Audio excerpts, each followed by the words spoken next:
Hey, chapter 29, we're going to see what Stephen does. When Stephen eased out the front door, he was wearing red pajamas and a gray sweatshirt. His light brown hair was mussed, his eyes blurry. The flashlight he was carrying sliced through the darkness. The babies turned towards him and froze. Their eyes glowed like little moons. Flash squealed in fear. Stephen clicked off his light, and Flash seemed to calm down a bit, although he was definitely hiccuping. "Hey," Stephen whispered. "Hi," Samar whispered back. Stephen sat down next to Samar. The babies watched with interest. "Why do they come to you?" Stephen asked. "I don't know. It's like magic." "No," Samar shook her head. "I'm just quiet. They like that." Bongo flew down to Samar's shoulder. "Hello," she said to Stephen, mimicking Samar's voice. "Wow," he said, "that's amazing." "Yesterday I heard her imitate a doorbell." Stephen grinned. "She gave me this key," Samar said, holding it up. "I don't know what it's for. A diary or a jewelry box, maybe?" "Or the world's smallest door," Stephen joked. For a while, everyone fell silent. Even the baby raccoons were still. At last, Stephen held out his hand, revealing Samar's wish. "I found this," he said. Even in the moonlight, Samar's blush was visible. She looked away. I'm sorry about the word," Stephen said softly. "The word on the tree. It wasn't us." Samar nodded. "My parents aren't bad people. They're just afraid of things," Stephen shrugged. "So are mine," said Samar. "I heard my father talking about moving. If we can find a safe place to go." She gave a sad smile. "If there even is such a thing as a safe place." "I'm sorry," said Stephen again. The baby, sensing Stephen could be trusted, began to tumble and rumble. Harold and the smallest, "You search for bugs." Rose Petal and her brother, Hot Buttered Popcorn, played tug-of-war with a long piece of grass. "I'll miss them," Samar said. "I hope you don't move," Stephen said. A light blinked on in Stephen's house. "I should go," he said. "If my parents see me, I should go." "Night," Samar said in a whisper. Oh, the things I wanted to say to those two. I wanted to tell them that friendship doesn't have to be hard, that sometimes we let the world make it hard. I want to tell them to keep talking. I wanted to tell them to make a difference, to just be a little different before I left this lovely world. And so I did it. I broke the rule. "Stay," I said. Oh, he's talking. Oh, I wonder if they can hear it. I love this. The animals gaped at me in astonishment. Even the youngest babies knew about the "don't talk to people" rule. Bongo darted to my top branch. "Red!" she cried in a strange whisper. You can't." "Oh, but I can," I said. "What have I got to lose?" But, as I was saying, I returned my attention to Stephen and Samar.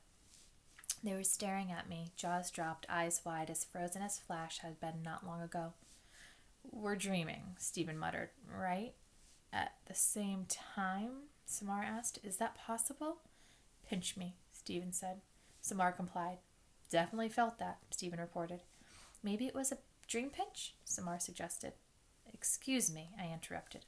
"I have 216 rings worth of wisdom to convey, and not much time." Stephen reached for Samar's hand. "If it's a dream," he said, "at least it's a cool one." So I began. Oh my gosh. I love it. I haven't always been a Wishtree. It happened in 1848, long before I was surrounded by concrete and cars, when I was just a few decades old, still a youngster by Red Oak standards. Not longer than a lanky Spaulding, I was solid and strong, but not anchored to the earth the way I am now. This was a time like many other times when hungry, desperate people sailed on crowded boats to settle here. Many of them ended up, as they always seem to, in my neighborhood.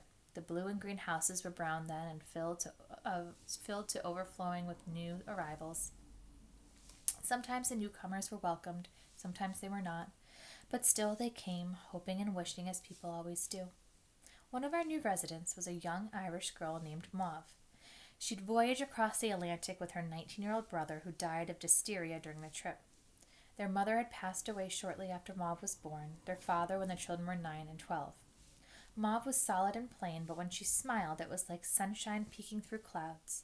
She had a deep laugh, and her hair was as brilliantly red as my finest autumn attire. 16, alone, and penniless. Imagine, you're 16 and you're by yourself. And you lost your parents, like they died, and your brother died. Oh, gosh. Mauve shared a tiny room with 5 other immigrants. She worked night and day cleaning and cooking and doing whatever she could to stay alive. Mauve soon discovered she was gifted at caring for the sick. She had no special knowledge, no secret remedies, but she was kind and patient, and she knew how to soothe a fevered brow with a cool cloth as well as anyone else. What she didn't know, she was willing to learn. As time passed, word grew of Mauve's abilities. People brought her their sick piglets and their lame horses, their coughing children, their fretful babies. Always she explained that she wasn't sure she could help, but since people in the neighborhood were too poor to go to a doctor, they turned to Mauve. When she succeeded, and even when she didn't, patients and their families would leave small tokens for her. A whittled figure of a bird, a hairpin, half a loaf of bread. Once someone even left a leather-covered journal with a tiny silver key that opened its lock. I wonder if that's the key that he gave her. Bongo gave her. I don't know. When Mauve was out tending to someone who was sick, people took to leaving their thank yous in my lowest hollow. It was still a fresh wound, just a couple of seasons mended, but because it faced the house where Mauve roomed and not the street, it was a safe place to leave a token of gratitude. That's when I realized that hollows can be a good thing for people, not just for birds and animals. Little did I know just how good. One more. The years passed, and Mauve became as connected to the neighborhood as I was, even as newcomers from other lands added their music and food and language to our little part of the world. No matter where people were from, Mauve cared for them as best she could. I grew tougher, my older limbs less pliable, my shadow longer, more trees and shrubs joined me, but there was plenty of sun for all of us, and we never wanted for water. I'd hosted many families by then, mice and chipmunks in particular. My closest confidant was a young gray squirrel named Squibbles. All squirrels' names begin with an S-Q-U. Squibbles was especially fond of Mauve, who often fed the little squirrels table scraps. Privately, Squibbles and I worried about Mauve. Along the way, Mauve had seen a suitor or two, but nothing much came of those flirtations. She had friends aplenty and work to do from dawn till dusk. Still, she seemed lonely. Sometimes Mauve would sit on the front porch, watching happy families stroll past, and her eyes would well up with tears. At night, she'd gaze out an open upstairs window, and her sighs would float to us on the breeze, melancholy as the call of a morning dove. Often Mauve would sit at the base of my trunk and write in her journal. Now and then she'd read passages aloud. She spoke about the Irish countryside fading into fog. She spoke about her families she lost. She spoke about her secret hopes and fears and longings. She had love to give and no one to give it to. Mauve adored early mornings when the world was bathed in mist and the sun was still a promise. She would lean against my trunk and close her eyes and hum a tune from her childhood. One day, the first day of May, Mauve joined me at dawn. To my surprise, she reached up to my lowest branch and gently tied a scrap of blue striped fabric into a careful knot. "I wish," she whispered, "for someone to love with all of my heart." That was my first wish and the beginning of many more. Oh, we're going to stop there. I might keep reading. You're going to see Mrs. Pripke in the same outfit all week because I can't stop reading this. I like flashbacks. It reminds me of Holes when they do a flashback to kind of say how things started.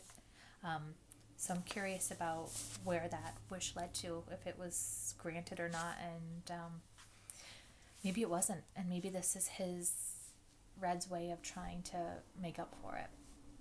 Or maybe it was, and that's why a lot of other people did it. I'm not sure. So we'll read more tomorrow.